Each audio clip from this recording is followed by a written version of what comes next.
जो नहीं भी कहा जाए वो भी कथा ही है ना। जो नहीं भी कही जाए ना वो भी कथा ही है। चुप लगे वो भी कथा ही है। वैसे हो ना, वो the heard melodies are sweet but those unheard are sweater.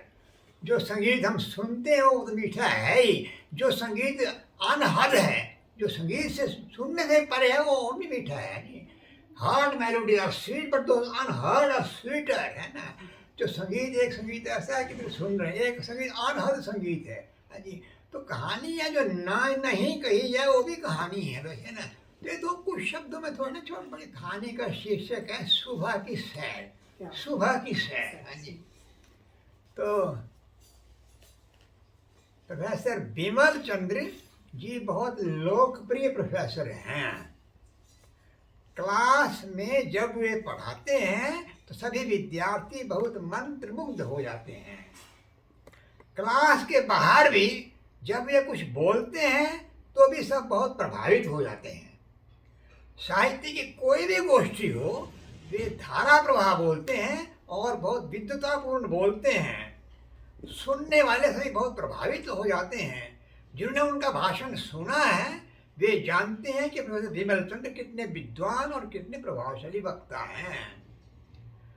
Professor Sahib के घनिष्ठ मित्र हैं हरि रतन जी। वे एक बहुत प्रसिद्ध और माने हुए वकील हैं।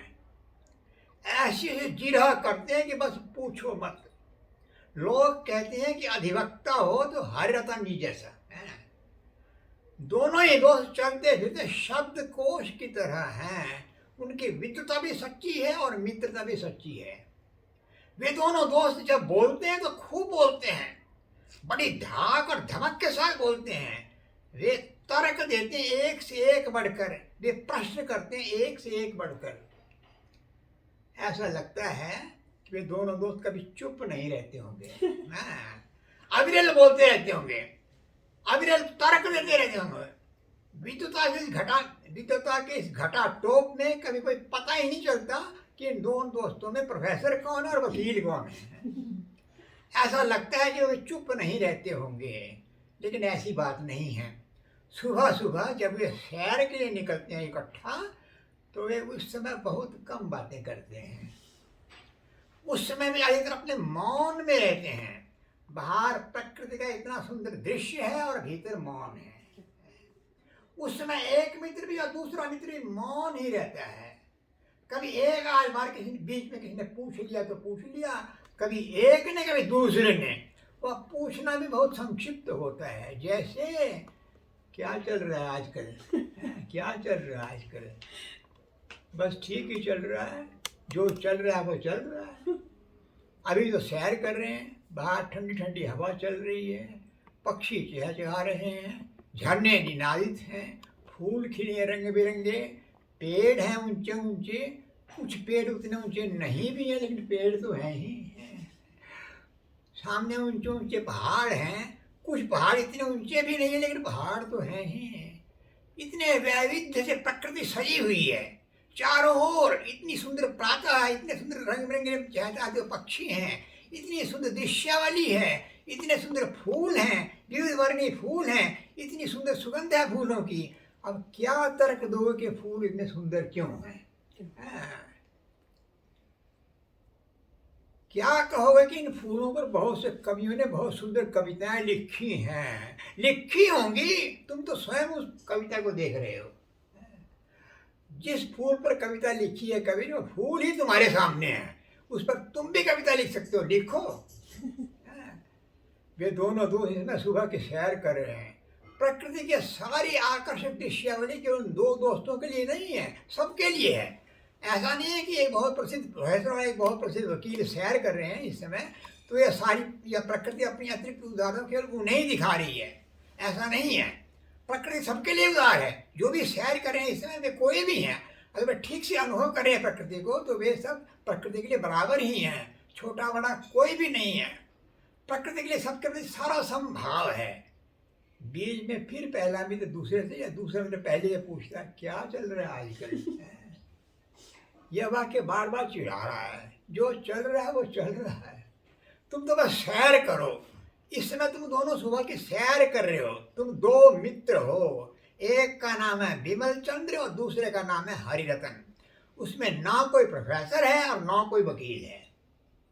दोनों अपने नाइट सूट में है, पैंट कोट नहीं पहनी है, टाई नहीं लगाई है, वकील वाले गाउन में भी नहीं है। इसमें लगता ही नहीं कि एक प्रोफेसर और दूसरा वकील है।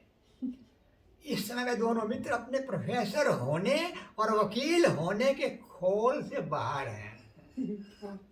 अच्छा लगता है, सचमुच अच्छा लगता है। कभी कभी आदमी वही होना चाहिए और वही दिखना चाहिए जो वास्तव में है। अच्छा, वे सैर कर रहे हैं, इस समय वे अपने मौन में हैं। उस मौन में उनका बोलना समाहित हो गया है, ऐसा लगता है। वे चल रहे हैं, वे रुक रहे हैं। यहाँ पानी का चश्मा है, बड़ा मीठा पानी है, बहुत शीतल निर्मल जल है। वे यहाँ पानी पी रहे हैं, अंजलि भर भर कर पानी पी रहे हैं। इस पानी का स्रोत कहाँ है? इस चश्मे का उद्गम स्थल कहाँ पर है? लो, फिर तर्क शोध खोज की बातें होने लगी। इन्हें रहने दो अभी। पानी मीठा है, निर्मल है, यही बहुत है। समुद्र का पानी खारा है, इतना विशाल समुद्र, पृथ्वी के 3/4 हिस्से में समुद्र का पानी खारा। उस पानी को साफ करके पियो तो अलग बात है, लेकिन यूं ही समुद्र के पानी की एक अंजलि भर भी नहीं पी सकते। पानी बहुत खारा है, इतना विशाल समुद्र है, लेकिन अपनी विशालता और अनंतता में बौना है। इधर ही अब छोटा सा पानी का प्राकृतिक चश्मा अपनी लघुता में भी इतना विशाल है। क्यों प्रोफेसर साहब? हाँ जी वकील साहब ठीक है। क्यों वकील साहब? हाँ जी प्रोफेसर साहब ठीक है। प्रोफेसर साहब अक्सर हर चीज़ में इतनी सहजता सरलता से हाँ जी कहाँ कहते हैं। प्रोफेसर साहब अक्सर हर चीज़ में इतनी सहजता सरलता से हाँ जी कहाँ कहते हैं, वे तो तर्क देते हैं। वकील साहब भी अक्सर हर चीज़ में इतनी जल्दी हाँ जी कहाँ कहते हैं, वे तो जिरा करते हैं। लेकिन इस समय सुबह के सैर कर रहे हैं, उनके सामने प्रकृति चतुर्दिश अपने वैविध्य में सजी हुई है। प्रकृति से तर्क और जिरा हो सकती है भला? अब वे दोनों दोस्त शहर से वापस लौट रहे हैं। थोड़ी देर में वे अपने अपने घर को चले जाएंगे। उसके बाद जब वे अपने घरों से तैयार होकर बाहर आएंगे तो एक विद्वान प्रोफेसर बनकर बाहर आएगा और एक विद्वान वकील बनकर बाहर आएगा, है ना। सुबह के सैर